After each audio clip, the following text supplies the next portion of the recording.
Bien, amiguitos, sean bienvenidos. Aquí tenemos, ya es tarde, ya vamos a dormir, pero queremos un poquito de náhuatl para aprenderlo más. Tenemos aquí la palabra náhuatl, quillecana, si puedes ver, y aquí tenemos la palabra, ya me equivoqué, pero bueno, la de náhuatl es así, y la de español vamos a poner aquí, ¿sale? Entonces, quillecana, amigos, dice aquí.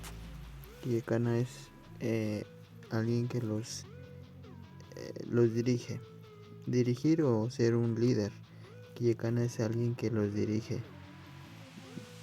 Dirige. Dirigir. Dirigir. Bueno. Norsten. Norsten. O sea, Norsten significa todos. Aquí con M significa niños. Ica es una palabra que significa con. Y Ixtlamatilis significa sabiduría o conocimiento,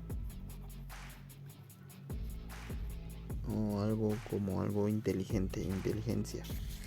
Entonces, amigos, aquí tenemos el verbo, ¿verdad? De quillecana, o también se puede decir moyecana.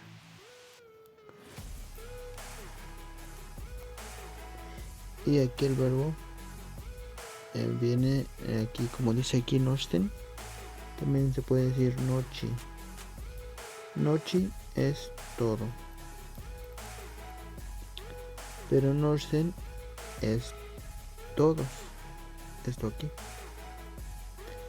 con M es niños, pero si fuera solo uno se puede decir conetl. Es un niño, está en singular. Ica pues es igual, ese no cambia. Ixtlamatilis, aquí es sabiduría. Ixtlamatke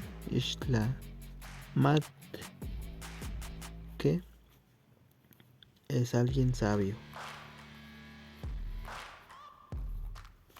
Bien, amigos, entonces dice aquí, dice aquí, quillecana Norsten con M Ica Ixtlamatilis. Eso significa dirige a todos los niños con sabiduría o con inteligencia.